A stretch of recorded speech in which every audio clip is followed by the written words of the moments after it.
अयोध्या नगरी में राम जी का एक परम भक्त धर्मदास ब्राह्मण अपने बूढ़े माँ बाप और अपनी पत्नी के साथ रहता था। वह नगर में कथा यजमानी करके अपना जीवन यापन करता था। एक दिन धर्मदास की पत्नी कमला उससे कहती है, सुनिए जी, आपको कभी कभी कथा कहकर धन मिल जाता है, कभी किसी दिन वो भी नहीं मिलता। इस तरह हमारे घर का खर्चा कैसे चलेगा? हम लोग कितने अभागे हैं जो अपने बूढ़े माँ बाप का पेट भी नहीं पाल पा रहे हैं।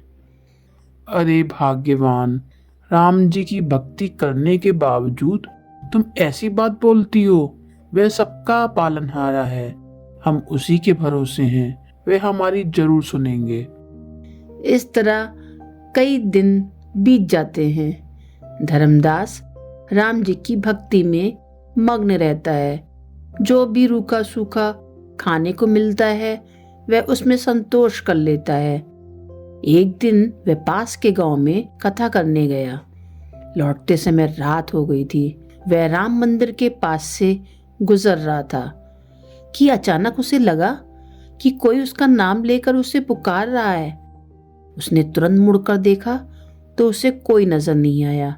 फिर कुछ आगे बढ़ते ही उसे फिर आवाज आती है। धर्मदास कुछ डरा। डरो नहीं धर्मदास, मैं वही हूँ जिसकी तुम रात दिन आराधना करते हो। प्रभु आप, लेकिन फिर आप मुझे दिखाई क्यों नहीं दे रहे हैं? बेटा, अभी तुम्हारे पास इतनी क्षमता नहीं कि तुम मेरा तेज सहन कर पाओ। मैं तुम्हारी सादगी और नियम निष्ठा से बहुत प्रसन्न हूँ। तुमने दुख की घड़ी में भी मेरा विस्मरण नहीं किया। मांगो धर्मदास, क्या चाहिए तुमको? प्रभु, मैं क्या मांगूं? आप तो जानते ही होंगे कि मेरा भला आखिर किस में है, वही मुझे दीजिए। अच्छा ठीक है, लेकिन तुम एक बार अपने परिवार से पूछ लो कि तुम्हें क्या चाहिए। कल तुम इस मंदिर में आकर मन ही मन अपनी इच्छा को बता देना। ठीक है प्रभु, जैसी आपकी आज्ञा। इसके बाद धर्मदास घर पहुंचता है। क्या बात है जी, आज बहुत देर कर दी आपने आने में, कहाँ रह गए थे? अरे भाग्यवान, अभी मैं जो तुमको बताऊंगा उसे सुनकर तो तुम्हें अपने कानों पर विश्वास ही नहीं होगा। ऐसी क्या बात है जिस पर मुझे विश्वास नहीं होगा? जल्दी बताइए ना। बताता हूँ, सुनो। इस तरह धर्मदास राम मंदिर के पास हुई घटना को बताता है। सच में? मुझे तो विश्वास ही नहीं हो रहा है।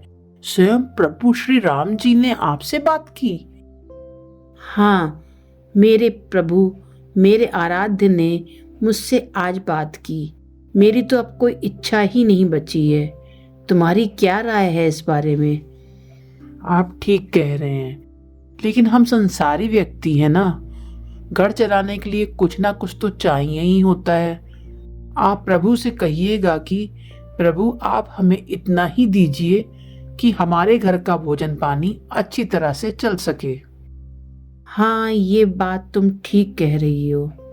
धर्मदास सुबह नहा धोकर राम जी का भजन करते करते मंदिर पहुंचता है और वहां जाकर अपनी इच्छा मन ही मन बोल देता है।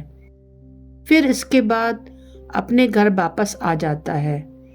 रात को वह जब सो रहा होता है तब उसे एक सपना आता है। वह देखता है कि मंदिर में वह खड़ा है और आवाज आती है, धर्मदास, मैं तुम्हारे भोले भाले स्वभाव से बहुत प्रसन्न हूँ। अब से तुम्हारे घर में दरिद्रता नहीं रहेगी। इस मंदिर के पीछे एक पीपल का वृक्ष है। उसके नीचे जब तुम खोदोगे तो उसमें सोने के सिक्के से भरा हुआ एक कलश मिलेगा।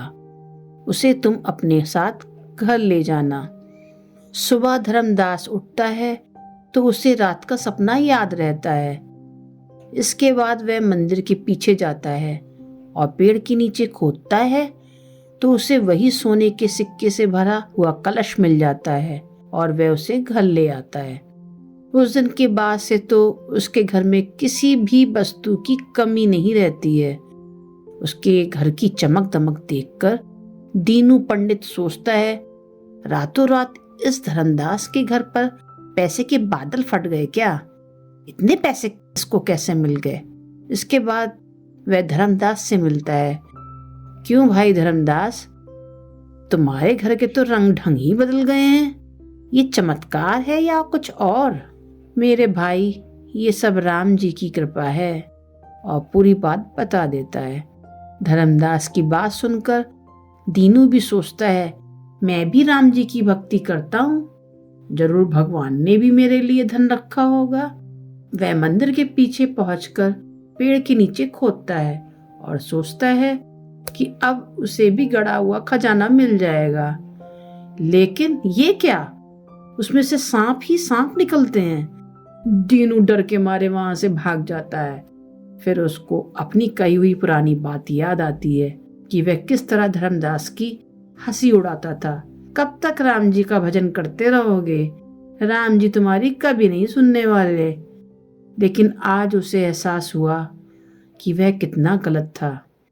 सच्चे मन से जो भगवान का सुमिरन भजन करता है, उसके जीवन में चमत्कार जरूर होते हैं, जैसा कि धर्मदास के साथ हुआ।